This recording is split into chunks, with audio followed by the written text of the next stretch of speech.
Science conqueror में आपका स्वागत है। मैं हूं तेजस यादव। क्या आइकन आप देख सकते हैं। TikTok, UC Browser, Xender, Likee, ES File Explorer, Parallel Space, New Battery Saver, SHAREit, Club Factory, Switch Selfie, CamScanner और हैग वेब। तो इन ऐप्स के अलावा भी और जो लिस्ट है आप देख सकते हैं, 59 लिस्ट ये जारी की गई है गवर्नमेंट द्वारा। बात करते हैं क्यों चाइनीज ऐप्स बैन की। 29 जून 2020 को भारत के दूरसंचार मंत्रालय द्वारा एक प्रेस रिलीज बाहर आई।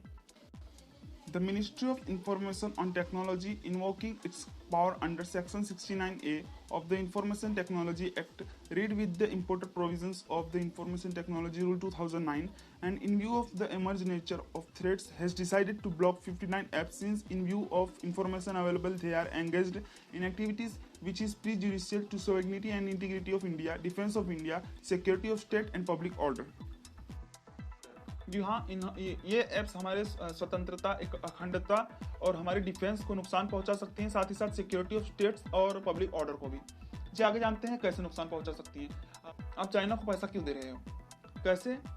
चाइनीज ऐप्स एडवर्टाइज दिखाती हैं, एडवर्टाइज होते हैं इंडियन मैन्युफैक्चरर और कंपनीज के। तो कंपनीज के इंडियन मैन्युफैक्चरर और कंपनीज एड्स का पैसा चाइनीज कंपनी को देती हैं, सीधा चाइना ले जा रहा है अपने इंडियन का पैसा।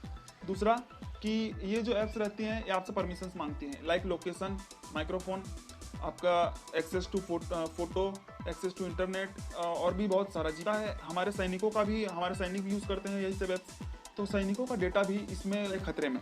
कैसे कि जब ये सब डेटा जाता है लोकेशन और ये सब पूरा डेटा चाइना के डेटा सेंटर में जाता है। डेटा सेंटर में जैसे ये सब जाता है, चाइना की तो कम्युनिस्ट सरकार है, तो कम्युनिस्ट सरकार जब भी प्रेशर डाल सकती है डेटा सेंटर्स को कि भाई हमको आप डेटा निकाल कर दीजिए कि किस एरिया में कितना गतिविधि बढ़ी है। क्योंकि लोकेशन जैसे हो गया अपना स्ट्रेटेजिक लोकेशन अभी जैसे हुआ, तो कुछ लोकेशंस पे अगर जीपीएस का उन लोग का लोकेशंस बढ़ गया, जो लोकेशंस का ट्रैफिक बढ़ गया, तो वो लोग जान सकते हैं कि इस लोकेशंस पे या तो पब्लिक तो जाएगी नहीं, वैसे लोकेशंस पे तो सीधी बात है सोल्जर जाएंगे।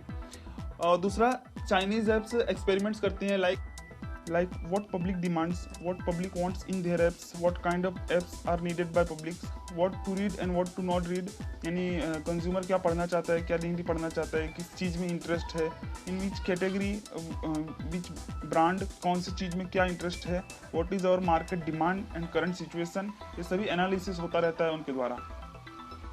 इन एडवर्टाइज के हिसाब से वो लोग नए नए ऐप्स डेवलप कर सकते हैं या हमारा ध्यान डिस्ट्रैक्ट करने के लिए वो लोग और भी गतिविधियाँ कर सकते हैं।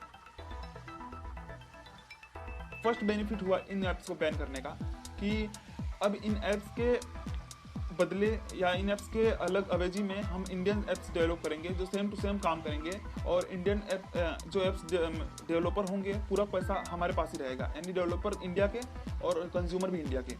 दूसरा, ads by Indians and ads for Indians.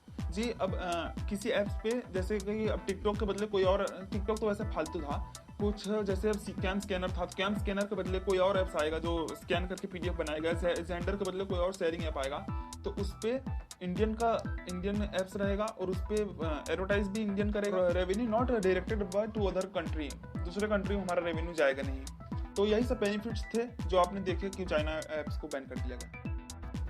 अगर आपको मेरा काम पसंद आया तो आप अप्रिशिएट कर सकते हैं, इस वीडियो को लाइक करके नीचे कमेंट छोड़ सकते हैं, और आपसे अनुरोध है कि आप प्लीज़ चैनल को सब्सक्राइब कीजिए, और मिलते हैं नेक्स्ट वीडियो में। Sign in of.